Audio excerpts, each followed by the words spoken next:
नमस्ते दोस्तों, अल्द्रू एकेडमी में आपका बहुत बहुत स्वागत है। मैं हूं आपका अपना एजुकेटर और आज हम VMOU कोटा के जून 2026 एग्जाम्स के लिए PSY 02 यानी मनोविकृति विज्ञान के सबसे महत्वपूर्ण 20 प्रश्नों को कवर करने वाले हैं। ये वो प्रश्न हैं जो अक्सर सेक्शन ए यानी 2 मार्क्स वाले सेक्शन में पूछे जाते हैं। तो अपनी कमर कस लीजिए, ये क्योंकि आज की क्लास से आपके कई मार्क्स पक्के होने वाले हैं। तो चलिए शुरू करते हैं हमारे पहले प्रश्न से। प्रश्न है, आप दुर्भित यानी फोबिया से क्या समझते हैं? दोस्तों, सवाल देखिए कितनी बार रिपीट हुआ है।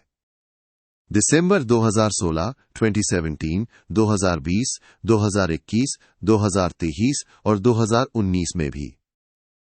ये बहुत ही इंपॉर्टेंट क्वेश्चन है, इसे तो आपको रट लेना है। इसका जवाब बहुत ही सीधा है। दुर्भीति या फोबिया किसी खास चीज या स्थिति के प्रति एक बहुत तेज और बिना किसी तर्क के डर होता है। ये डर इतना बढ़ जाता है कि इंसान की रोजमर्रा की जिंदगी पर असर डालने लगता है, उसको डिस्टर्ब करने लगता है। जैसे किसी को ऊंचाई से डर लगता है तो वो ऊंची बिल्डिंग में नहीं जा पाएगा। बस इतना सा ही मतलब है इसका। अगला प्रश्न है, मानसिक स्वास्थ्य को परिभाषित कीजिए। ये भी देखिए कितने एग्जाम्स में आया है।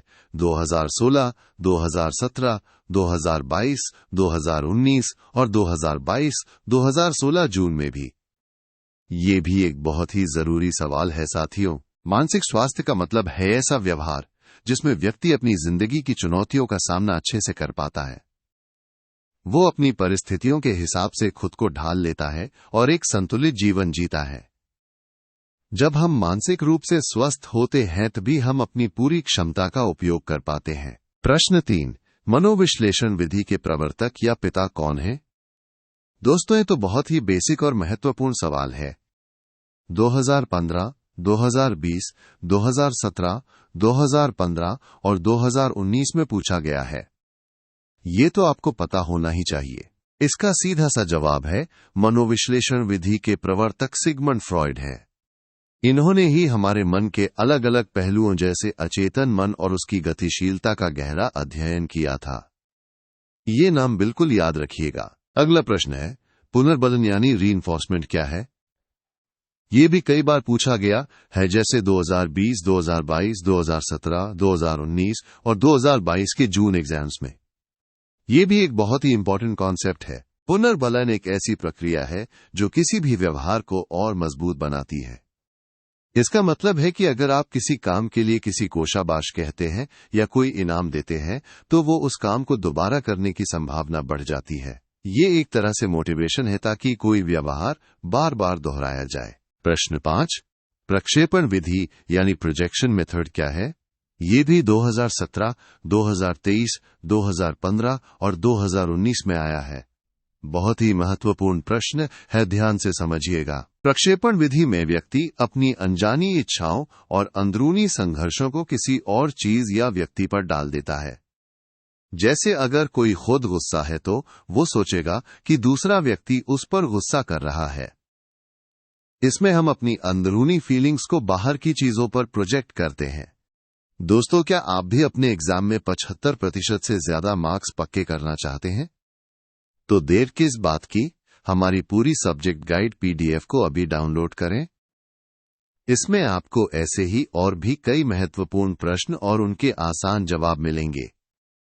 डाउनलोड करने के लिए बस नीचे डिस्क्रिप्शन बॉक्स में दिए गए लिंक पर क्लिक कीजिए और अपनी तैयारी को सुपरचार्ज कीजिए। ये आपकी सफलता की कुंजी है, इसे मिस मत कीजिएगा।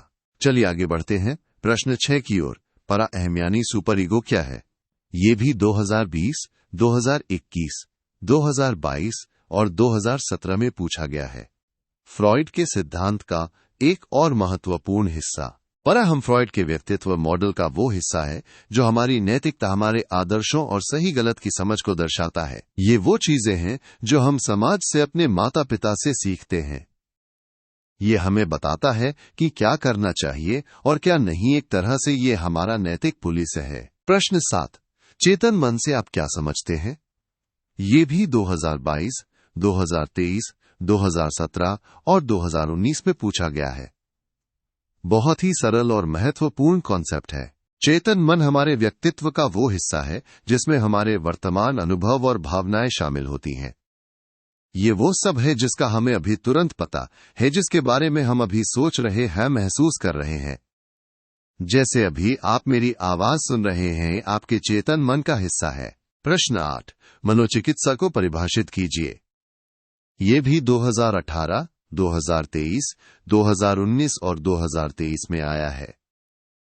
ये भी एक बहुत ही जरूरी सवाल है विद्यार्थियों। मनोचिकित्सा एक वैज्ञानिक तरीका है जिसमें एक प्रशिक्षित डॉक्टर या थेरेपिस्ट मानसिक समस्याओं से जूझ रहे व्यक्ति से बात करके उसकी समस्याओं को समझने और उनका इलाज करने की कोशिश करते हैं।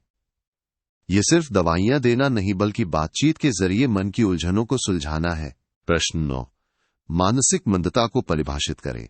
2016, 2019 और 2023 में पूछा गया है। ये भी एक महत्वपूर्ण टॉपिक है। मानसिक मंदता का मतलब है एक ऐसी बौद्धिक अक्षमता जिसमें व्यक्ति की सोचने समझने की क्षमता और रोजमर्रा के काम करने की क्षमता में कमी होती है।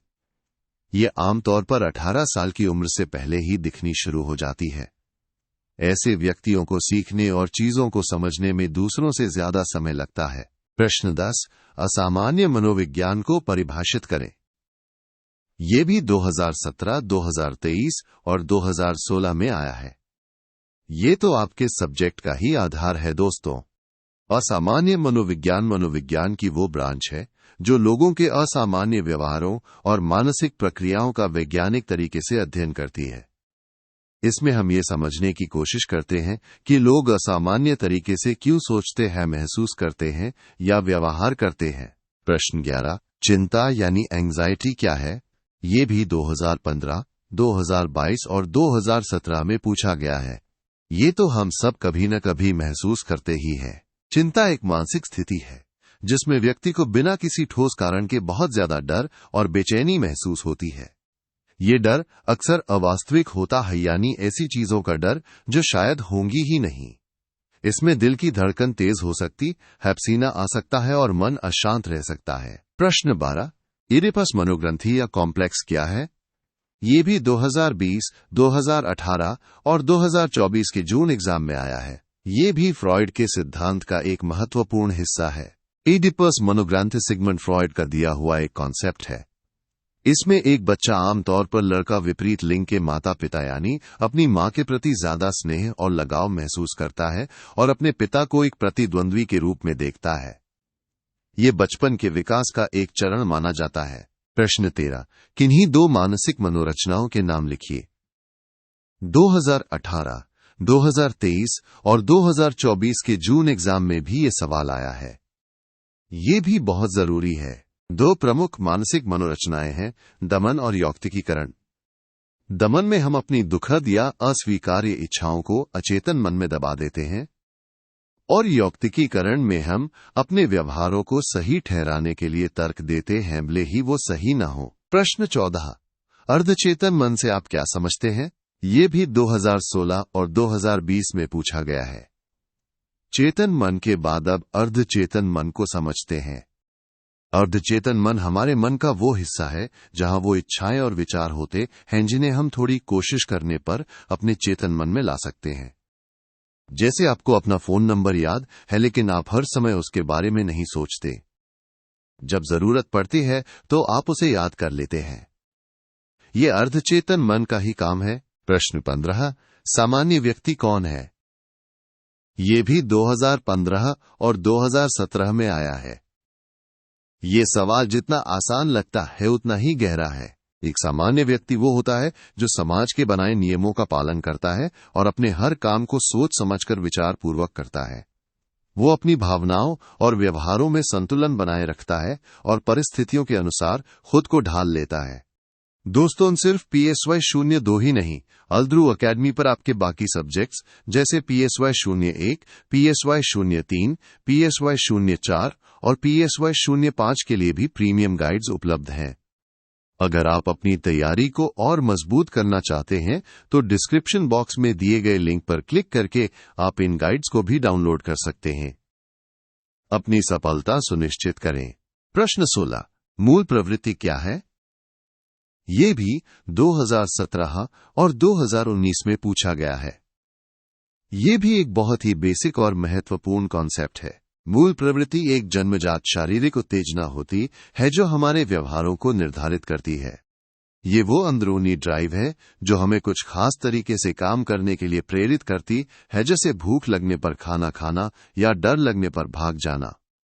ये हमारी बेसिक इंस्टिंक्ट्स होती हैं। प्रश्न 17, इदंग यानी आईडी क्या है? ये भी 2017 और 2016 में पूछा गया है। फ्रॉइड के व्यक्तित्व सिद्धांत का एक और महत्वपूर्ण पहलू इदंग हमारे व्यक्तित्व का सबसे पुराना और जन्मजात हिस्सा है। ये वो हिस्सा है जो हमारी सभी मूल इच्छाओं, खासकर यौन इच्छाओं को तुरंत पूरा करना चाहता है। ये खुशी के सिद्धांत पर काम करता है, यानी जो मन में आया उसे तुरंत पूरा करो बिना किसी परिणाम की परवाह किए। प्रश्न 18, स्वप्न विश्लेषण को परिभाषित कीजिए। ये भी 2023 और 2019 में आया है। ये भी फ्रॉइड से जुड़ा एक महत्वपूर्ण कॉन्सेप्ट है। स्वप्न विश्लेषण एक ऐसी मानसिक प्रक्रिया है जिसमें हम अपने सपनों का अध्ययन करके अपने अचेतन मन में दबी हुई इच्छाओं और संघर्षों को समझने की कोशिश करते हैं। फ्रॉइड का मानना था कि सपने हमारे अचेतन मन का आईना होते हैं जो प्रतीकात्मक रूप से हमारी अंदरूनी बातों को दिखाते हैं। प्रश्न 19, उन्माद और अवसाद को परिभाषित कीजिए। ये भी 2019 और 2023 में पूछा गया है। ये दोनों ही मानसिक स्वास्थ्य के महत्वपूर्ण पहलू हैं। उन्माद एक ऐसी मानसिक स्थिति है जिसमें व्यक्ति बहुत ज्यादा खुश, ऊर्जावान और सक्रिय महसूस करता है। वो बहुत तेजी से बोल सकता, हाकम सो सकता है। वहीं अवसाद इसके ठीक उलट है। अवसाद में व्यक्ति बहुत उदास, निराश और निष्क्रिय महसूस करता है। उसे किसी काम में मन नहीं लगता और ऊर्जा की कमी महसूस होती है। और अब है हमारा आखिरी प्रश्न, प्रश्न 20, आवश्यकता को परिभाषित कीजिए। ये भी 2022 और 2017 में आया है। ये भी एक बहुत ही महत्वपूर्ण कॉन्सेप्ट है। आवश्यकता व्यक्ति की वो अंदरूनी शक्ति है जो उसे किसी खास तरीके से व्यवहार करने के लिए प्रेरित करती है। ये वो चीज है जिसकी हमें कमी महसूस होती है और जिसे पूरा करने के लिए हम काम करते हैं। जैसे भूख लगना एक आवश्यकता है जो हमें खाना ढूंढने के लिए प्रेरित करती है। इसका मापन तट जैसी विधियों से भी होता है। तो दोस्तों, ये थे आपके PSY 02 के टॉप 20 सबसे महत्वपूर्ण प्रश्न। मुझे पूरी उम्मीद है कि इस वीडियो से आपको बहुत मदद मिली होगी। अपनी तैयारी को ऐसे ही जारी रखिए और हमारे चैनल को सब्सक्राइब करना, इस वीडियो को लाइक करना और अपने दोस्तों के साथ शेयर करना बिल्कुल मत भूलिएगा। साथ ही डिस्क्रिप्शन में दिए गए हमारे टेलीग्राम और इंस्टाग्राम लिंक्स को भी जरूर चेक करें।